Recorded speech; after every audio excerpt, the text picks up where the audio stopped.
అసలు ఈ crude oil నుంచి ఏ రంగానికి ఎంతెంత శాతం వినియోగం అవుతుంది చూద్దాం. ఫర్ ఎగ్జాంపుల్ టు సే ఒక 1 లీటర్ వేసుకోండి, 100 లీటర్లు వేసుకోండి, ఒక టన్ వేసుకోండి, ఒక బ్యారెల్ వేసుకోండి, ఏదైనా వేసుకోండి. ఒక 100% ఆఫ్ క్రూడ్ ఆయిల్ అంటే ముడి చమురు నుంచి ఎంతెంత శాతం దేనికి వెళ్తుంది? ఓకే, అన్నిటికంటే మేజర్ షేర్ పెట్రోల్కి వెళ్తుంది. అంటే మీరు ఒక బ్యారెల్ ముడి చమురు తీసుకుంటే అందులో 35.8% ఆ ముడి చమురుని ప్రాసెస్ చేసి ఏం చేస్తారు? పెట్రోల్ కింద మారుస్తారు. అలాగే 25.9% ఆ ముడి చమురు నుంచి డీజిల్గా మారుస్తారు. అంటే మేజర్ చంక్ మీకు ఈ ఆయిల్ నుంచి పెట్రోల్ అండ్ డీజిల్కే వెళ్ళిపోతుంది. సరే, ఈ రెండే వెళితే ఆ రెండింటి మీదే ప్రభావం పడుతుంది. ఆ రెండింటి మీదే కాదు, మిగిలిన రంగాల మీద కూడా ఎందుకు ప్రభావం పడుతుందో ఇప్పుడు చూడండి.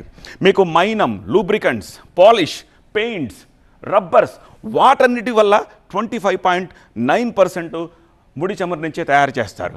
ఇక 5% సముద్ర ఇంధనం అంటే మెరైన్ ఫ్యూయల్, షిప్ నడవాలన్న ఇదే కావాలి. విమాన ఇంధనం 4.7% బాగా ప్రాసెస్ చేసిన పెట్రోల్ అది. సో దాన్ని సైతం ముడి చమురు నుంచే చేస్తారు. ఇక ఈ వ్యర్థాల నుంచి వచ్చిన తారు 4.1% ముడి చమురు నుంచి తీస్తారు.